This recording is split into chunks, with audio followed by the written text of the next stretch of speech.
Ontem viralizou um trecho de uma fala, de um discurso do presidente Lula no festival Power Our Planet, que ocorreu em Paris.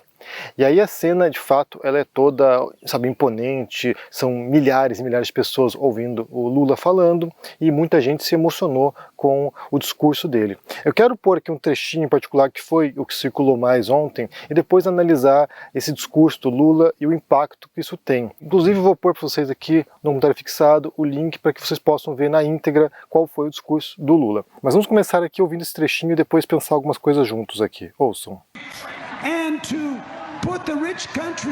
Para financiar os países em desenvolvimento que têm reservas florestais. Porque não foi o povo africano que polui o mundo. Não é o povo latino-americano que polui o mundo. Na verdade, quem poluiu o planeta nesses últimos 200 anos foram aqueles que fizeram a Revolução Industrial. E por isso tem que pagar a dívida histórica que tem com o planeta Terra. Muito obrigado a todos vocês e boa sorte para a humanidade.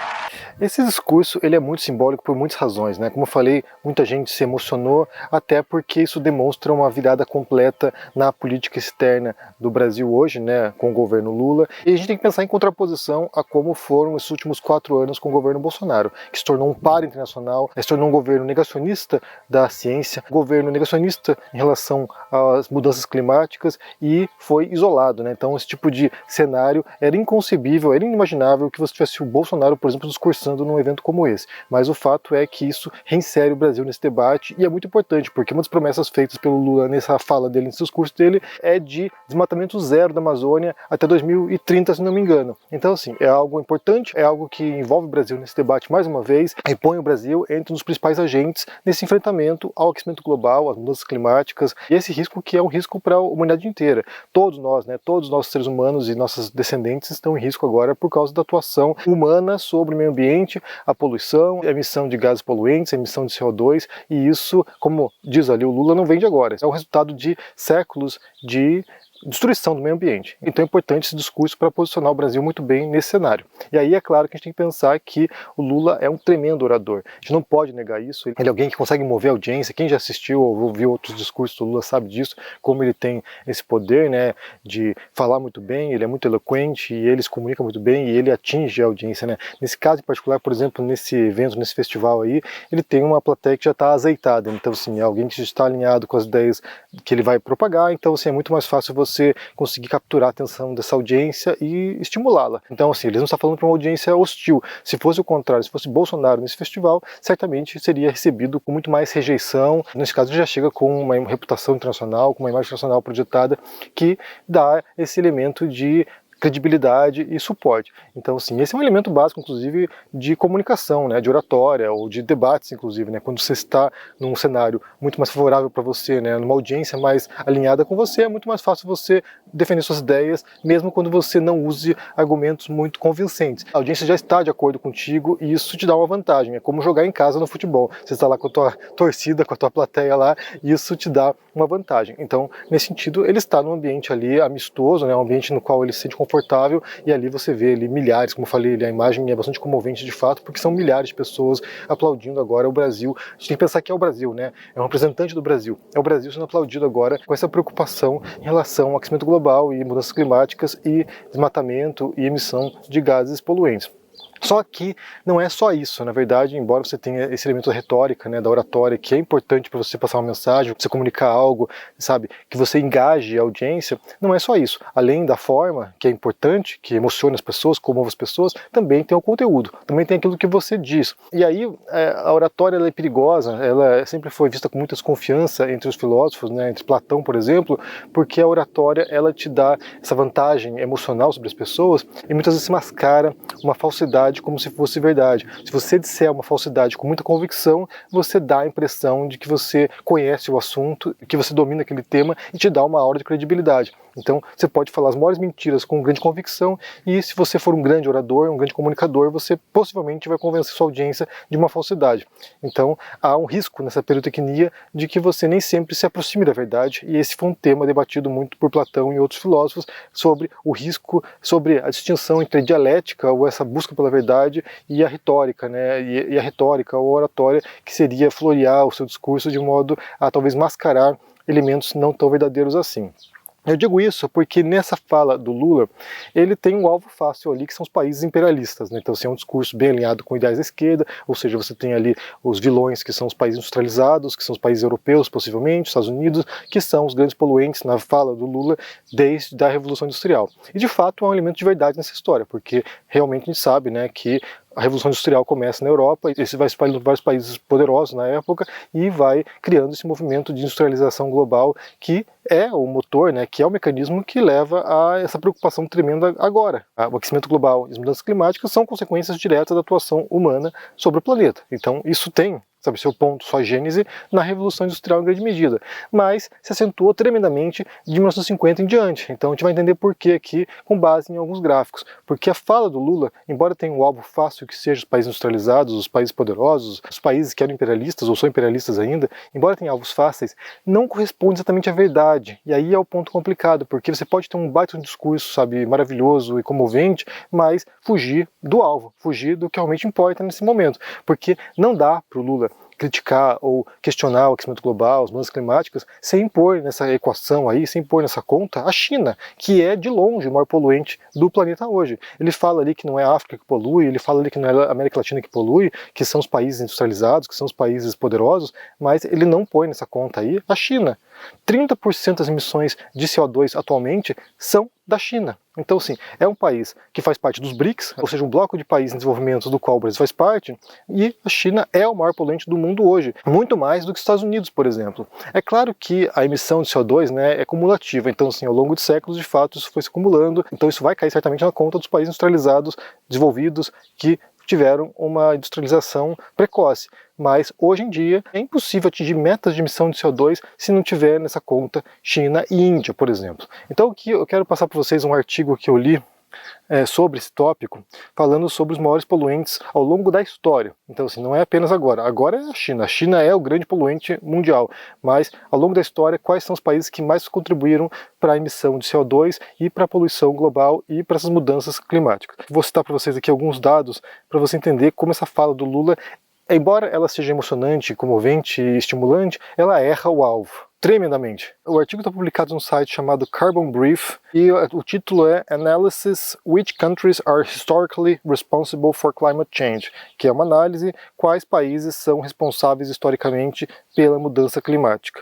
É o artigo escrito por Simon Evans. E aí ele mostra uma lista dos países mais poluentes ao longo da história, que são dados registrados ao longo do tempo.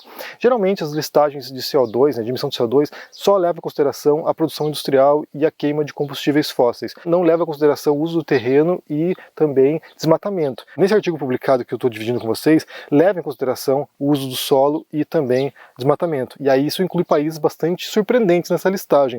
Por exemplo, aqui, né, eu vou mostrar para vocês aqui quais são os países mais poluentes de acordo com essa listagem aqui, de acordo com esse artigo. Isso desde 1850. Então, em primeiro lugar, de longe, disparado, Estados Unidos. Então, os Estados Unidos é um país bastante poluente ainda hoje, né, mas de longe é o país que mais emitiu CO2 na somatória entre emissão via queima de combustíveis fósseis, como também de desmatamento ou uso do solo, porque, por exemplo, criação de gado emite muito CO2 também. No segundo lugar, temos a China. No segundo lugar, um pouco mais distante dos Estados Unidos, mas você pode ver aqui no gráfico, você pode ver nesse gráfico aqui, China em segundo lugar. Terceiro lugar, a Rússia. E aí também faz parte dos BRICS, né? Outro país que é um país alinhado ao Brasil nesse sentido aí, desses países emergentes em desenvolvimento, a Rússia, tanto agora quanto durante a era da União Soviética. A União Soviética era um país muito poluente, tinha uma má gestão tremenda do uso de recursos. Então, sim, durante muito tempo poluiu bastante numa competição industrial com os Estados Unidos. Foi um país que entrou numa industrialização tardia e muito rápida, então houve esse esforço de industrializar o país de fato, e aí nesse momento, nesse período da União Soviética, foi muito poluente, e tanto que depois da queda da União Soviética houve uma queda drástica de emissão de CO2 na Rússia. Então, assim, em terceiro lugar temos a Rússia, em quarto lugar, e aí é o ponto surpreendente, né, porque isso aí vai contradizer a fala do Lula, vem contradizer abertamente, inclusive, a fala do Lula. Em quarto lugar está o Brasil. O Brasil, aqui, você pode olhar aqui nesse gráfico, embora ele não seja um grande poluente de queima de combustíveis fósseis, é um grande poluente em relação ao uso do solo, desmatamento e produção pecuária, ou seja, outros tipos de usos do terreno no Brasil. Então, assim, olha só, em quarto lugar aqui, o Brasil. Historicamente, o Brasil é o quarto país mais poluente e que mais impactou nas mudanças climáticas. Então, assim, não é culpa, como diz ali, apenas dos países industrializados, não é culpa apenas dos países imperialistas. Os países de desenvolvimento também são muito responsáveis, historicamente, nesse caso aqui, pelas emissões de CO2 no planeta. O Brasil em quarto lugar. Então, historicamente, o Brasil também é um grande responsável, sim, por esse cenário preocupante hoje. Em quinto lugar, Indonésia. Outro país emergente, outro país em desenvolvimento. No caso da Indonésia, também tem a ver com desmatamento. Teve um momento aí recentemente, inclusive, teve uma grande queima de florestas lá e que emitiu quantidades enormes de CO2 na atmosfera. Em sexto lugar, a Alemanha, porque boa parte das emissões foi de fato por queima de combustíveis fósseis, foi em grande parte pela industrialização, mas se você olhar aqui no verdinho, ele está negativo, ele está em outro sentido. Isso se deu porque a Europa, ela desmatou suas florestas muito antes da Revolução Industrial, portanto, eles não contribuíram para o aquecimento global com o desmatamento, com o uso do solo. Isso já tinha acontecido anteriormente, antes, pré-Revolução Industrial. Porém, depois da Revolução Industrial, a Alemanha fez um esforço de reflorestar o país. Então, assim, eles estão negativos aqui porque eles estão agora revertendo o uso do solo para florestas. Então é um ponto curioso porque tem feito o esforço contrário, né? Foi de fato historicamente um grande emissor, mas agora tem feito o esforço contrário, que também é o caso da França, que está mais para baixo aqui. E na sequência tem a Índia, outro país emergente, outro país dos BRICS, também alinhado ao Brasil nesses países que estão se desenvolvendo agora, outro país em desenvolvimento. E na sequência tem Reino Unido, que foi, né, onde surgiu a Revolução Industrial, onde se originou e que foi de fato durante muito tempo a fábrica do mundo, que hoje é um papel desempenhado pela China. E esse artigo é interessante porque ele menciona isso também, né? Como a gente tende a culpar esses países que estão se industrializando ou se industrializaram, sendo que, na verdade, uma grande parte da produção desses países era para exportação. Então, assim, hoje em dia, por exemplo, se você vai lá e compra um produto chinês, se você compra um produto, sei lá, algum item importado da China, você está contribuindo de maneira indireta para o aquecimento global, para as mudanças climáticas, porque você está consumindo resultado da produção industrial chinesa. E era o caso também do Reino Unido, que exportou esses produtos para o mundo inteiro e, desse modo, cada país que estava importando produtos britânicos também estava contribuindo para a emissão de CO2 de modo indireto. Na sequência aqui temos Japão, Canadá, Ucrânia, que fazia parte da União Soviética, então assim já entra nesse cálculo, porque eles tiveram que redefinir as linhas territoriais, geográficas ao longo da história para compreender como cada país contribuiu para esse cenário. Então Ucrânia, que fazia parte da União Soviética, França, e aqui também com o índice, né, o verdinho negativo, ou seja, está reflorestando o país. Austrália, Argentina, um país emergente, então assim, também que não faz parte dos poderosos globais, faz parte da América Latina como o Brasil. México, outro país latino-americano. África do Sul, um país africano, que segundo o Lula também não contribuiu para isso. Polônia, Tailândia, Itália e Irã. Então, assim, mais da metade dessa listagem aqui são países do sul global, né? Países que estavam se industrializando ou que não se industrializaram, mas que tiveram grandes índices de desmatamento ou de uso do solo por pecuária. E aí você tem também a China.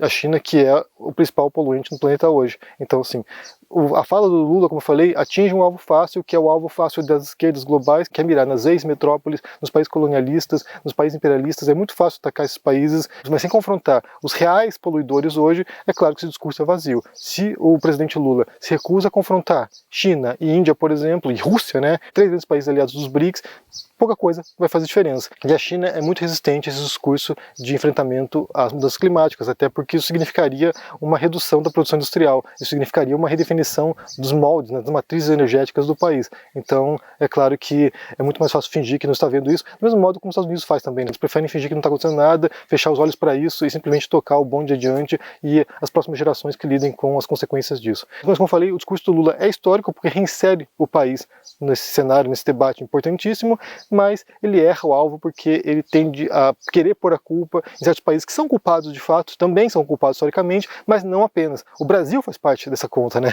O Brasil faz parte. Brasil, Rússia, Índia, China fazem parte disso, Indonésia fazem parte disso. Então não dá para negar que o papel de países de desenvolvimento, países emergentes, também tem nessa destruição do planeta e na consequência que todos nós vamos pagar. Aí é o risco da oratória, da forma sem conteúdo, né? Ou com conteúdo equivocado.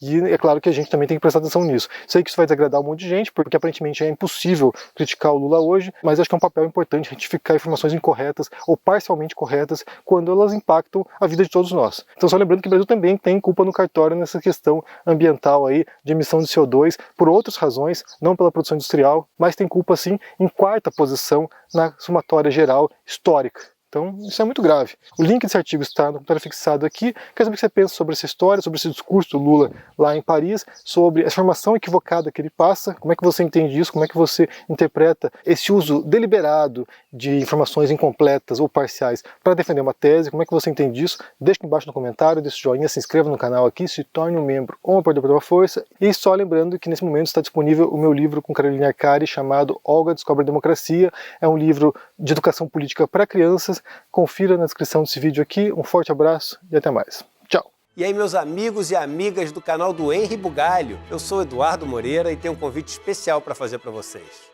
No dia 27 de junho, uma terça-feira, às 8 horas da noite, no horário de Brasília, um dos maiores intelectuais do mundo, Domênico de Masi, que escreveu O Ócio Criativo e vários outros livros sobre essa questão do trabalho, vai dar uma aula gratuita aqui no ICL e a gente ao vivo vai debater com especialistas esse tema junto com vocês. Para vocês se inscreverem é muito simples, só clicar no link aqui em cima ou aqui embaixo e gratuitamente, em poucos segundos, vocês vão estar inscritos. A gente conta com vocês nessa aula e também com a sua ajuda para divulgar para todo mundo que essa aula vai acontecer. Até lá!